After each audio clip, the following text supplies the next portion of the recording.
it's really weird how Ohio State, ever since they took that loss to Michigan during the final week of the regular season, all of a sudden, they've looked unstoppable. I mean, they've been murdering everybody. You slaughtered Tennessee, you slaughtered Oregon in your first two playoff games, and then you still beat Texas despite being in a close game for the majority of that ball game. You win by 2 touchdowns with the way that game unfolded in the last couple of minutes.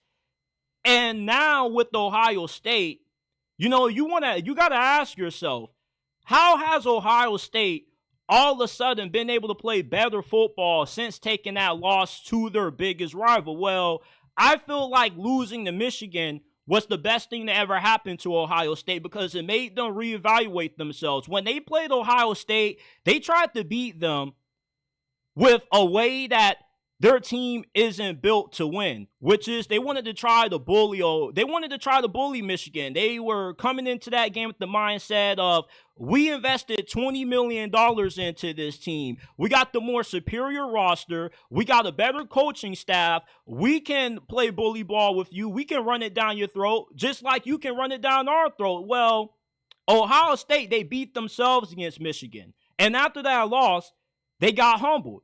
They went back to the drawing board and they got back to what was working, which is them being able to kill you on the perimeter, using the passing attack to open up the run game. And ever since then, you got Quinshon Judkins, who has finally awoken from his slumber.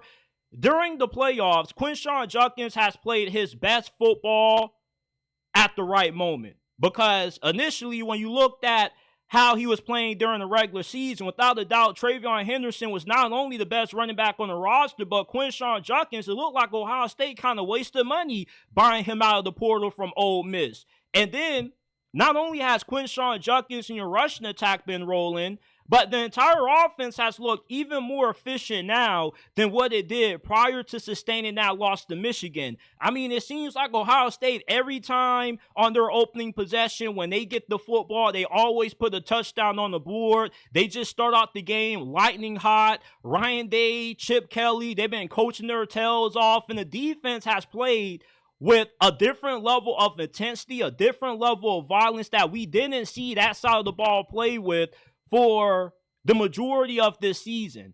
I think it's safe to say that losing to Michigan flipped the switch for Ohio State because it made this team unstoppable. It made this team realize that, we got to get back to who we are. We need to get back to what our strengths are. And sometimes in life, you got to take a few setbacks to look at yourself in the mirror, reflect on what caused you to have to take a few steps backwards so you can make those corrections. Sometimes taking a loss can somewhat be a W in disguise because sometimes we need to get a little bit humbled for us to realize who we truly are. Because sometimes when we're trying to be something that we're not, that's what causes us to lose. That's what causes us to suffer setbacks. And for Ohio State, with the way that they played against Oregon, yeah, I know that they just beat Texas, but I still can't believe the way that they just manhandled Oregon. Nobody expected that game to go the way that it did. Oregon and Ohio State were two of the favorites to win it all this season. And with Oregon beating them their first go around, barely by only 1 point, you would have thought that game was going to result in being an instant classic, and it was complete wash. By the time we got to halftime, the game was already over. Ohio State just looks like a completely different animal thanks to taking that loss to Michigan.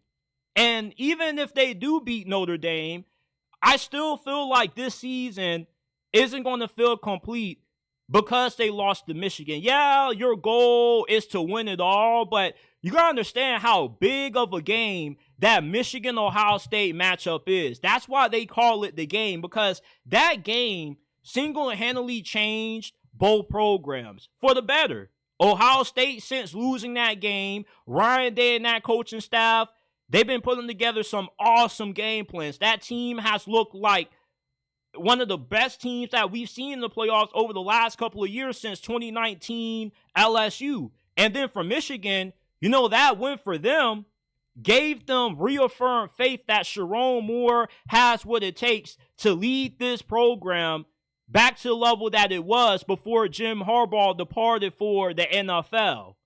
But Ohio State, I just can't believe how they just look like this completely different team since losing to Michigan. And it's a testament to how good of a coaching staff Ryan Day has assembled. And it's a testament to how good of a coach Ryan Day is. Having a championship, to me, doesn't always define how good of a head coach you are. Sometimes it takes a while to get over that hump. The same conversation that we're having about Ryan Day was the same conversation that at one point a few years ago we were having about Kirby Smart. Remember when he was struggling to beat Alabama and he kept on coming up short against Nick Saban? Well, when he was finally able to kick the doors down and he got that first national title win, you saw Georgia end up winning back-to-back. You know, sometimes it takes you to get your first taste of championship gold to help elevate you to a different level. And if Ohio State wins it all this year, we very well could see them win it all again next year. Maybe they could go back-to-back. Maybe they could three-peat and do what Georgia was unable to do. Because they got a really good NIL structure. You got a great coaching staff.